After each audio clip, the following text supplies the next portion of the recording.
Welcome back to the channel. Today we're going to be reading Entitled Parents.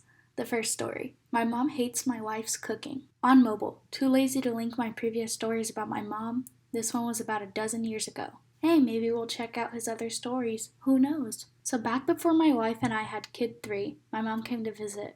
My wife made dinner, and knowing how the oldest kid can be picky, she gave him choices of which recipe she could make for dinner. All the ones that he'd eaten before in the recent past and said he'd liked. So he picks a chicken Alfredo lasagna recipe, and wife is getting it started when I get home from work. Lasagna comes out of the oven, and we all sit down to eat dinner, and the oldest says suddenly he doesn't like it anymore. He changed his mind in the 2 hours since he's picked out the recipe, apparently. So growing up, I of course was subject to eat it or starve rule imposed by my mother. I don't really like giving this kind of ultimatum to my kids, but frankly I like cooking the food they picked out and having them reject it a lot less. My mom tries to overrule me and offer to make him a PB&J, which for the record, peanut butter was a food he definitely didn't like. This naturally provokes an argument between me and my mother about her respecting my roles in my house. She ends the argument screaming at me that I'm a horrible father and should have never had children, storming off to the guest bedroom, skipping dinner herself. Kids ate food, wife cried herself to sleep. Honestly, the title is a little misleading because it wasn't the mom that didn't like the cooking even though she did skip dinner. It was more her trying to overstep in your house roles. Still shitty of her though, but the title was a bit wrong. Okay, time for the next post. You can't have the photos from your mom's funeral because... So this happened a few years ago when my mother had a brain aneurysm.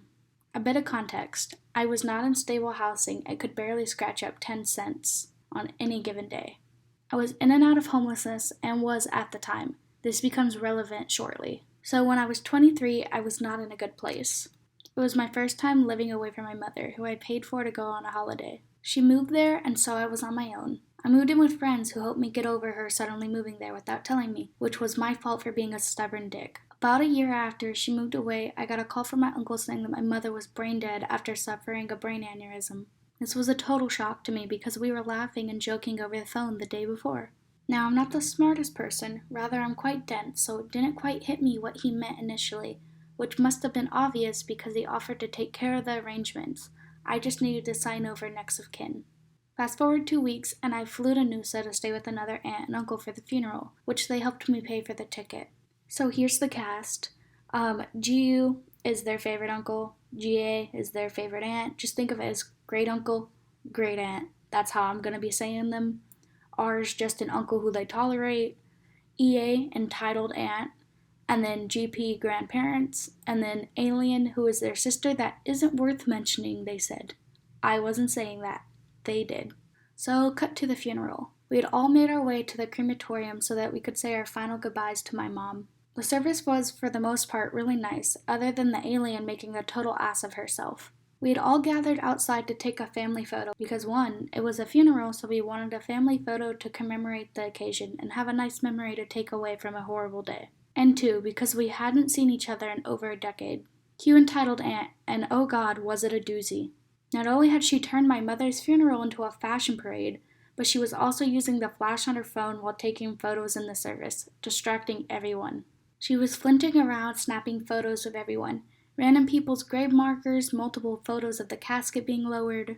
My great aunt and my great uncle had asked her to stop fitting around so much because it was a solemn occasion and it was disrespectful not only to her husband, my mother's brother, but to the rest of the family. To which entitled aunt snapped that she was in her right to take photos. Fair enough, she was. Before we all departed the crematorium, I had given my grandmother and grandfather the only 2 physical photos I had of my mom, because I thought they would appreciate it. I had also asked entitled aunt if I could get a digital copy of the photo she took of the service, and the family photos outside, to which she happily agreed. A few months later, I had asked if I could grab the photos so I could look at them, to which I got this reply. Keep in mind that this is a direct quote taken from Messenger. Tasman, we are not here to simply serve and pander to you. You have no right to be annoyed at anything. Let me remind you that we both work full-time in long hours. You have not at any stage thanked R for the assistance he provided to your mother while she was ill and after her death. I have also not heard you ask if there was anything you can do to assist. Again, I am disappointed with your selfish and immature behavior. Now, as I said earlier, I am not the smartest person, and I was in shock about my mom's passing. All I had asked is if I could possibly get a copy of the photos. Also, add context to that. When I signed over next of kin, I also signed over any right to inheritance, apparently. I'm not mad at my aunt anymore, but I still haven't seen the photos, nor was I able to get my inheritance because it had been claimed. When I first read the story, that was actually the part I was worried about because I was like, oh, if you sign that over, I'm pretty sure you give up your inheritance, but maybe I'm wrong. I don't know, I've never dealt with anything like that before. But I guess I was right, and that's tragic. Because after a loss of a loved one, you just want to be able to grieve and think about their memories. You don't want to have to worry about the funeral and stuff, which I understand in most cases you do have to worry about. But not only that, your funeral got ruined.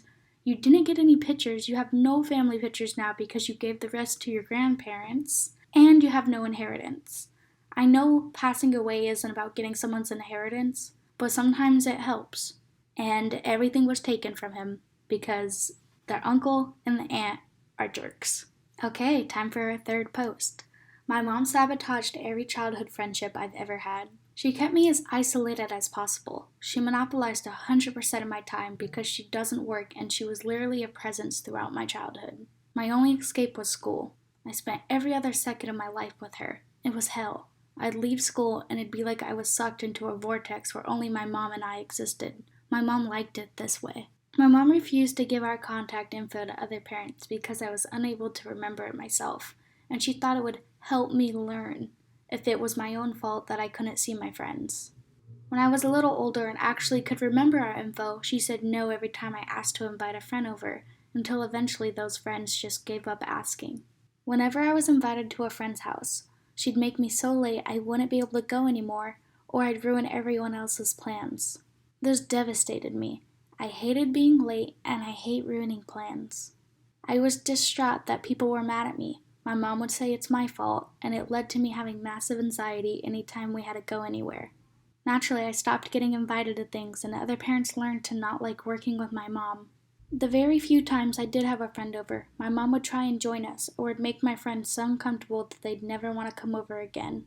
She would either talk to my friend herself the entire time, almost as if she thought my friend was there to see her, or angrily stare at us until my friend was so weirded out they asked to leave. Most of what she'd say to my friends would be embarrassing stories about me or jokes that put me down.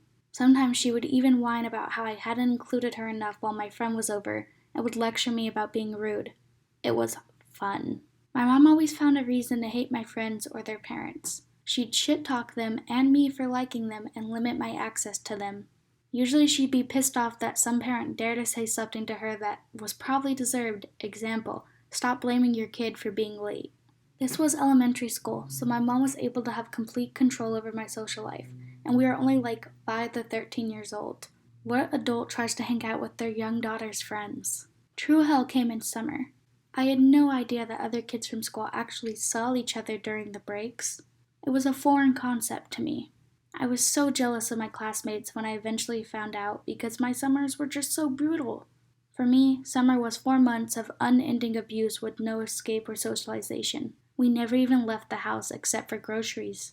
I'd be so depressed that I considered jumping off the balcony, and then I'd hear 2 of my classmates went on a trip to Orlando together and had a great time. Their parents thought it'd be a fun idea because their kids were best friends. This made me angry and I didn't understand why. I didn't realize that other parents didn't make it difficult for their kids to see their friends. I didn't know that other parents actually encouraged their kids to have friends over. This actually still blows my mind. I didn't know how normal it was for a kid to invite a friend over until I became an adult and watched my cousins grow up. Neither of them are scared to ask about having a friend over or worried about arriving late to events. Hell, they even plan their own events. What a concept. Why was I ever scared to ask about having a friend over? That's so weird. It shouldn't be scary at all, but every time I asked I got screamed at and I don't even know why. What could there have possibly been to yell about? How is it even possible to make it feel so abnormal to communicate with other kids outside of school? It still pisses me off that my mom thinks I had no friends because I was shy and weird.